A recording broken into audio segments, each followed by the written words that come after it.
दोस्तों आज हम डिस्कस करेंगे syllabus of mathematics for BA and BSc fourth semester second year के लिए। उम्मीद है कि आपके थर्ड सेमेस्टर के एग्जाम सफलतापूर्वक समाप्त हो चुके होंगे। तो देखिए दोस्तों, सबसे पहले हमारे पास बुक जो होगी वो हमारे पास होगी सीक्वेंस एंड सीरीज।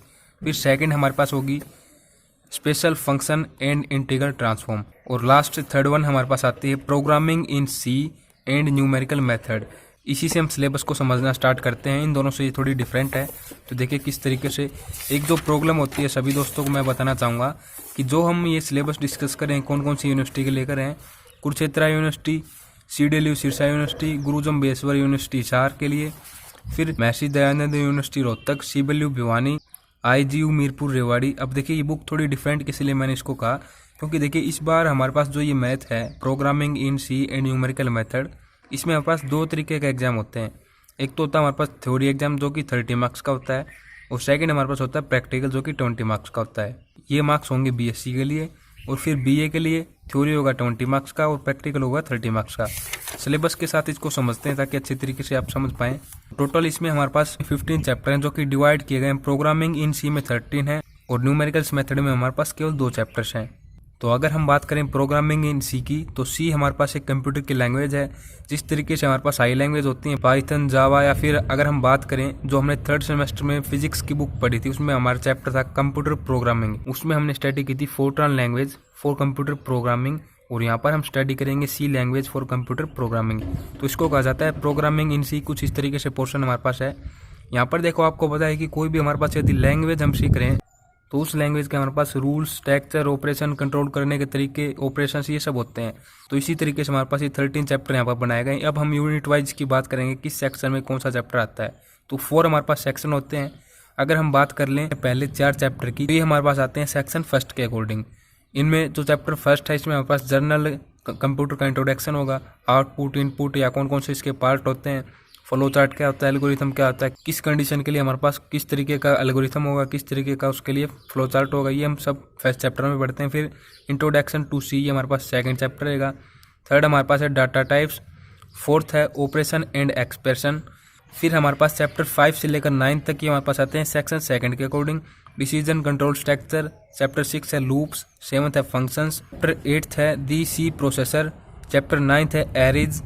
फिर देखिए 10th से लेकर जो हमारे पास 30 और जो हमारे पास न्यूमेरिकल मेथड का फर्स्ट चैप्टर है ये हमारे पास आते हैं सेक्शन 3rd के अकॉर्डिंग।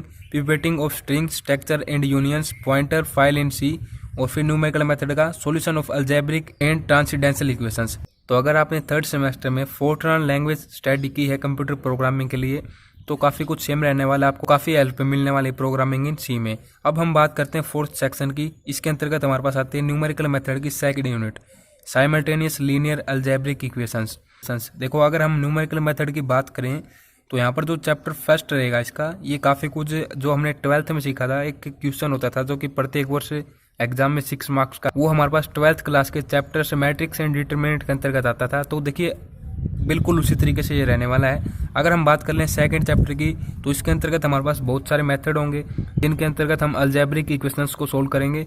और देखो यदि मैं बात करूं प्रैक्टिकल की तो उसके लिए हमारे पास ये चैप्टर समय आने चाहिए प्रोग्रामिंग के, ताकि हम सी लैंग्वेज के साथ प्रोग्राम जनरेट कर सकें। अब बात कर लेते हैं इसकी थ्योरी एग्जाम की। देखिए थ्योरी एग्जाम आपको ये पता है कि 30 मार्क्स का आएगा, और उसके अंदर भी आपको ये जानकारी रहनी होगी कि जो हमारे पास न्यूमेरिकल मेथड है, न्यूमेरिकल मेथड के हमारे पास क्या है 2 चैप्टर हैं। अब देखिए 30 मार्क्स का तो आएगा वो, केवल ये 2 चैप्टर अगर आप कर लेते हो अच्छे तरीके से तो आपके 14 जो मार्क्स हैं ये क्लियर हो जाते हैं। किस तरीके से हो जाते हैं, देखिए ये हमारे पास इसका जो फर्स्ट चैप्टर है और ये हमारे पास 4 चैप्टर प्रोग्रामिंग सी के थर्ड सेक्शन के अंतर्गत आते हैं, जिसके अंतर्गत हमारे पास क्वेश्चन नंबर बनता है 5th एंड 6th। तो जो 6th क्वेश्चन बनता है ये हमारे पास केवल इस एक चैप्टर से बनता है, और जो ये 4 चैप्टर हैं इनसे हमारे पास बनता है 5th क्वेश्चन। तो कोई एक आपको यदि करना है तो ये हो जाएगा हमारे पास इस चैप्टर से। और जो हमारे पास सेकंड चैप्टर है इससे तो हमारे पास बनेगा ही 7th और 8th क्वेश्चन, तो उनमें से भी हम कोई एक कर देंगे। तो यहाँ से हमारे पास मार्क्स कुछ इस तरीके से हो जाएंगे, 6 इसके लिए, 6 के लिए 12, और 2 मार्क्स के आएंगे हमारे पास यहाँ से छोटे क्वेश्चन जो कि 1 मार्क्स के 6 क्वेश्चन आते हैं एग्जाम में कुछ इस तरीके से। तो यहाँ से हमारे पास प्रोग्रामिंग सी का थ्योरी सिलेबस रहेगा। अब प्रैक्टिकल के लिए देखिए क्या सिलेबस रहेगा, कुछ इस तरीके से होगा। ये पार्ट भी जो कि प्रैक्टिकल के लिए होता है, simple programming in C and the implementation of numerical method studies in the theory paper in the C program language. तो कुछ इस तरीके से हमारे पास प्रैक्टिकल के लिए रहेगा। अब बात कर लेते हैं हमारे पास सेकंड जो बुक है सीक्वेंस एंड सीरीज। तो देखिए सीक्वेंस एंड सीरीज ये कुछ इस तरीके से है। इसका सिलेबस की अगर हम बात करें तो इसमें हमारे पास यूनिट आती है 7th। इसका हमारे पास पहला चैप्टर रहेगा टोपोलॉजी ऑफ रियल नंबर्स, जो कि हमारे पास आता है सेक्शन 1 के अंतर्गत। फिर जो सेकंड और थर्ड चैप्टर हमारे पास है सीक्वेंस एंड इनफाइनाइट सीरीज, ये हमारे पास आएंगे सेकंड सेक्शन के अंतर्गत। फिर जो चैप्टर 4th है ये हमारे पास एक केवल सिंगल चैप्टर रहेगा सेक्शन 3rd के लिए, इनफाइनाइट सीरीज कंटिन्यूटी, मतलब कि इसी का ये सेकंड पार्ट है। कुछ इस तरीके से आप इसको समझें। फिर देखिए चैप्टर जो 5th है, 6th है एंड 7th है, ये हमारे पास आएंगे सेक्शन 4th के according, alternating series, arbitrary series, infinite products. तो ये बुक भी काफी इजी होने वाली है। इसमें हमारे पास 11th क्लास के भी काफी कंसेप्ट यूज होंगे। बाकी सीरीज के बारे में हमें इस बुक से काफी कुछ सीखने को मिलेगा। अब हम बात करते हैं हमारे पास लास्ट जो बुक है special functions and integral transform. ठीक प्रोग्रामिंग इन सी की तरह ही हमारे पास 2 पार्ट्स का कॉम्बिनेशन रहेगा, first special function and second integral transform. Transform को मैथमेटिक्स में एक डिवाइस का मेथड दिया गया है जो कि एक फंक्शन को अनदर फंक्शन में चेंज कर सकता है। अगर हम बात करें इसके सिलेबस की तो कुछ इस तरीके से इसके चैप्टर्स रहेंगे। इसमें हमारे पास 10 चैप्टर होते हैं। जो हमारे पास पहले 4 चैप्टर रहेंगे ये हमारे पास आएंगे स्पेशल फंक्शन के अंतर्गत। फिर हमारे पास जो 6 चैप्टर रहेंगे ये हमारे पास आएंगे ट्रांसफॉर्म के अंतर्गत। तो फर्स्ट हमारे पास रहेगा पावर सीरीज, सेकंड रहेगा बेसल्स इक्वेशन एंड फंक्शंस, ये हमारे पास आएंगे सेक्शन 1 के अंतर्गत।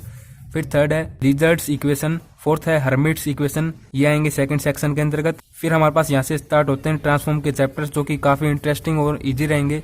5th चैप्टर हमारे पास है लाप्लास ट्रांसफॉर्म, 6th है इनवर्स लाप्लास ट्रांसफॉर्म्स, 7th है use of Laplace transform in integral equations, 8th है solution of differential equation by Laplace transformation. तो हमारे पास जो 5th से लेकर 8th तक के 4 चैप्टर हैं ये हमारे पास आएंगे 3rd सेक्शन के अंतर्गत। फिर 9th हमारे पास फोरियर ट्रांसफॉर्म, जिसको कि हम पढ़ चुके हैं 3rd सेमेस्टर की ऑप्टिक्स बुक के अंतर्गत। फिर देखिए 10th हमारे पास है solution of differential equations bye Fourier transform, तो ये हमारे पास आएंगे सेक्शन 4th के अकॉर्डिंग। अगर आपने 3rd सेमेस्टर में फोरियर ट्रांसफॉर्म पढ़ा है ऑप्टिक्स में और पीडी मैथ में अगर आपने लाप्लास ट्रांसफॉर्म पढ़ा है तो आपको काफी कुछ हेल्प मिलने वाली है। तो इस तरीके से ही हमारे पास सिलेबस था तीनों ही बुक का। तो किस तरीके से हम कौन सी बुक को पहले स्टार्ट करें, कौन से चैप्टर से स्टार्ट करें, इसके लिए आप कमेंट जरूर करें। मुझे आपके कमेंट्स का इंतजार रहेगा ताकि उन्हीं को ध्यान में रखते हुए हम आगे की वीडियो को कंटिन्यू कर सकें। वीडियो को देखने के लिए आप सभी दोस्तों का बहुत बहुत धन्यवाद।